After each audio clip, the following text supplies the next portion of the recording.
Nikki, we are talking about 40 years of video gaming, which is being celebrated at the British Science Museum, actually, this half term. Am I on? From Pong to Pac-Man, Minecraft to Mario, with more than 180 consoles gamers are being invited to relive their childhood, or in fact find out how their parents wasted their childhood. How's about that for a sound? I'm going to talk to Brett Claxton, who's a video game journalist. He's brought along a few of his old games. More sounds. I'm just going to walk into what is known, Nikki, as our live space, just outside the studio here. Hi, Brett. How are you? I'm good, yeah. How are you? Yeah, really well, really well. So, Mario, of course. Yeah. I thought it'd be a good one to sort of show off. Everyone loves Mario. I'm notoriously terrible at it. So The message has just come up. Honestly, the text from this now looks so archaic, but it is so much fun, isn't it? I can imagine my children, actually, if they saw this, getting really into it. Is it still something that you play regularly? I mean, this is something. So this is on the SNES Classic Mini that came out the other month. I think it was about a month ago it released, and it's basically sort of giving people the chance to be very nostalgic about Super Nintendo games again, right, and like make it onto an HD TV, which is sort of the big issue, is trying to figure out ways to get these games onto HD in the past legally. Sort of. Do these kind of graphics hold up to HD TV? I mean, I think it still looks quite cute. Like, I look at it and it's like, it's not anything like the new Call of Duty or anything like that, but it still looks cute. You don't look at it. Thank goodness, this is much more my kind of game. Were you a gamer, Will Perry? I was obviously missed this one. I think I was too young for the Super Nintendo. No, I had the one before that, which is more in this big square boxy one. Still got it with all the little cartridges you put in. You still got it? Do you still play it? No, it's just in a cupboard somewhere. I still got my Sega, got all of that. I keep them. Bye-bye, Mario. Bye-bye, Mario. Apparently, I'm going to have a go at this. Right, you hold the microphone, Will. I literally have no idea what to do. So tell me which buttons to press. I am that Oh, clueless. you're one of those. Brett, come here. So, Yeah, I would which say one? that one. Okay. It's the jump. Starts it off, right? Try jumping. Okay, and do I move forward? This is awkward. No. Okay, I don't know. All I'm doing is sticking the tongue of the lizard out. So this is... I've lost. You're dead. Right, I'm handing this over to you. I'm absolutely rubbish. So is there business in this these days, or is it just about people digging out their games from their attics? Are people actually buying them? I think there's definitely like a big scene in terms of retro games, and we're sort of seeing a revival. There's lots of events that are happening, like Play Expo in Manchester, and obviously EGX, which happens in September, I believe, in Birmingham. Yeah.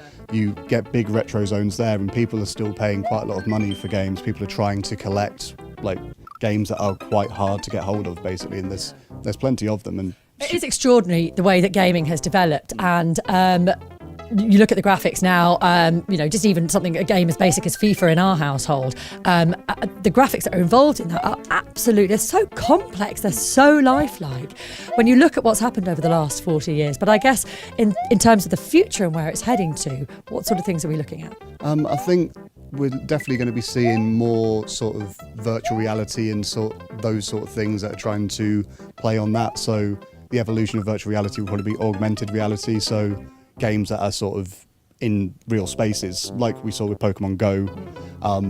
So I think we'll be seeing a lot more of that and a lot more virtual reality games as the hardware improves. So is that a good thing, do you think, getting out from behind the console? I think it definitely can be. I mean, one thing that is also happening at the moment, we're sort of seeing a revival of party games, but games that you have to sort of be with other people to play them, which is just a nice thing. It's like you getting people. Like what kind of things? So just games sort of like Gang Beasts is proven popular in early access, but they're games that sort of just encourage people to crowd around a console or a PC and just sort of play the games, and you can play them online, but it's much nicer obviously having that sort of couch co-op with some mates, and we're seeing sort of a revival of these games coming out, which is just really nice to see. Yeah. Well, how are you getting on, Will? Dreadfully. Well, you keep dying, don't you? That's not I good. can't stop dying. Do you know how much of a geek I am when it comes to FIFA? I actually will play the game that I'm going to do at the weekend. No. On the Friday night. Oh, really? Yeah. Well, So as it's in research the game that you're going and to do fun. commentary on. Yeah, but it's always more fun playing against humans, isn't it? Rather than just sitting there on your own. Well, that's an interesting point. I mean, right, so much of the focus, I think, of anyone who has children these days is get them out away from their screens. But you look and seem like a socially adjusted young man. I'm a very deceptive person. How much time do you spend behind a screen? Surprisingly, since I've had to start talking about video games more, I probably play video games slightly less, but they're normally, when I'm having a good sort of stint of playing games, and it definitely depends on what's out there, I'll be playing over 10 hours a week, so a couple of hours every night. It's the sort of thing that I know obviously you can be You need to obviously make sure you're not playing too much, but it is just, if there's a good game, it's sort of like when you're addicted to watching like a Netflix show or binging on that. It's like, as long as you're not doing it all the time, I think it's fine. If you want to just do that, it's just making sure you're not overdoing it. And when do you know when you're overdoing it?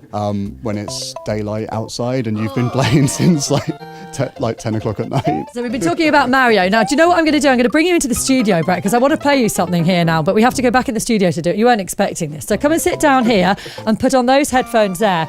And we're actually going to play you some of the classic old themes of some of these kind of iconic games we've been talking about this morning. I want you to have a listen and see if you can actually name the games that they're from. Here it is.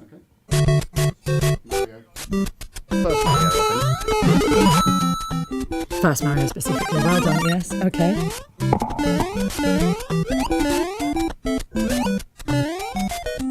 Is that still Mario? That is Sonic the Hedgehog. Well done. There's no denying that one. This one? That's still Sonic the Hedgehog. Oh, okay. Different Sonic. Different part. Further on in the game. I'm really exposing my own weaknesses here. Right, any idea with this one? Oh, that sounds familiar. Oh. I can't remember what this one is. It's I can picture the game, I just can't think what it's called. Street Fighter. I thought it was Street Fighter. And before that, it was Teenage Mutant Ninja Turtles. Should have got that. Both. Street Fighter I was never very good at. I'm not very good at fighting games. Don't worry, I think your credibility is entirely intact.